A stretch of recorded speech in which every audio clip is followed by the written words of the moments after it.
Bonjour à tous et bienvenue dans votre journal des produits de bourse de l'Upstat du mercredi 17 juillet.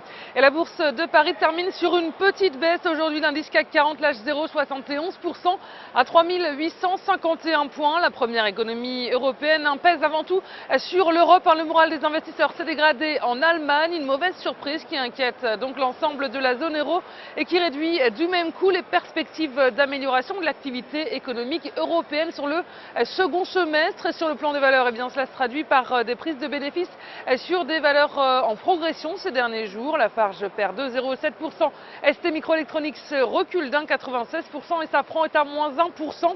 Et les titres de luxe LVMH et L'Oréal sont perdants également. Paris consolide également en attendant l'intervention aujourd'hui et demain du patron de la Réserve fédérale américaine, Ben Bernanke. Et Wall Street n'a pas aidé les marchés européens à se relever. Après une série de records, les indices américains perdent du terrain. C'est donc du rouge qui s'affiche à Wall Street et la bourse de New York n'a pas réussi à maintenir sa course record et pour cause. Les indicateurs du jour manquent d'éclat. Sans surprise, la production industrielle augmente légèrement en juin de 0,3% et les prix à la consommation augmentent un peu plus que prévu de 0,5% et cela confirme bien que les États-Unis sont dans une phase de reprise économique. Et puis les investisseurs se sont tournés vers la suite des publications trimestrielles aux États-Unis et des résultats contrastés qui n'ont pas convaincu. La banque d'affaires Goldman Sachs fait mieux que prévu. Son bénéfice net a doublé en un an. Le groupe pharmaceutique Johnson & Johnson a relevé sa prévision annuelle. En revanche, Coca-Cola a déçu. Le géant américain a dévoilé des résultats bien en dessous des attentes des analystes avec un bénéfice net en recul de 4% sur le deuxième trimestre. Et puis Yahoo reculé d'un peu plus de 2% en attendant la diffusion de ces résultats à la clôture du marché. Et puis aujourd'hui ce sera au tour d'Intel et d'IBM de dévoiler leurs résultats trimestriels et les investisseurs américains se sont montrés attentistes à la veille de l'intervention de Ben Bernanke. La journée d'aujourd'hui s'annonce sous haute tension. Le patron de la Fed devrait faire le point sur l'évolution de l'économie de ces 2 derniers mois et publier le compte rendu de cette réunion dans la soirée. Et les volumes sont en baisse sur le marché des produits de bourse avec 11 millions d'euros échangés dans une séance de repli.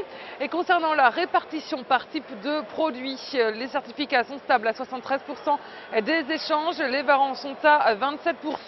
Et du côté des transactions, les certificats représentent 70% des échanges et les warrants 30%. Et si on regarde la répartition par sous-jacent, on voit que les indices sont en hausse avec 46% du marché, les actions sont en repli à 53% et la répartition des transactions sur les warrants nous dit que les indices représentent 42% des échanges. Les actions sont à 55%, les taux de change est à 2% et les autres warrants sont à 1%. Et puis on s'intéresse aujourd'hui au leader de la sécurité numérique, Gemalto. Graphiquement, le titre s'affranchit de la résistance des 76 € et réalise de nouveaux plus hauts historiques.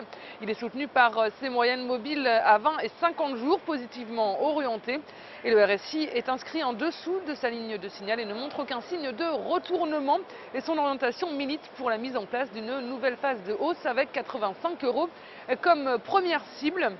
Et le dépassement de ce niveau amènera le titre sur les 90 € avec une invalidation en dessous de 69,10 €.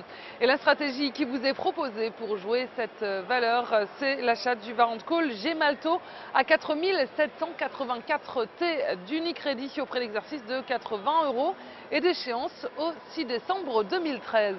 C'est tout pour aujourd'hui. Passez une belle journée, on se retrouve demain.